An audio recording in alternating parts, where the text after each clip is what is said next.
overall, I thought Arsenal's midfield would dominate. They didn't. They were very, very open. Again, it's game one. United got a lot of chances to counter-attack. They were switching it over to Mbeumo a lot, who looked very, very sharp.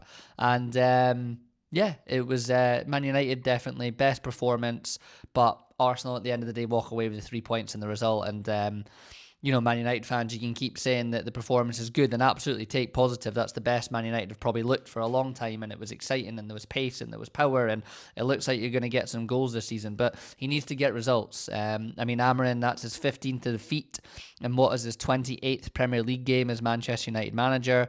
Won 7, drawn 6. It's the fastest the manager's reached 15 defeats in the competition without taking charge of a newly promoted team in that period since Paul Hart did with Portsmouth in 2009. So it's not a good start, right? And again, yes, last season you would say he's working out. It's not his team, it's not his players. Judge him now, but he needs to turn that around as quickly as he can. If we just have a look at the match stats, which I'll do for kind of the games that are on telly, Man United get the most possession. They have 61% possession. The duels, which I always think is an interesting one. United win 122, Arsenal win 124. Little things like that. I'm not going to go too much into other kind of stats and everything like that. It's interesting to have a look and see what they look like depending on how you think about the game. And yeah, a lot is kind of on there, but I think that'll do it for that game. United better performance, but Arsenal do walk away with the 3 points. Let's rewind it back to Friday night then. Liverpool play Bournemouth 4-2.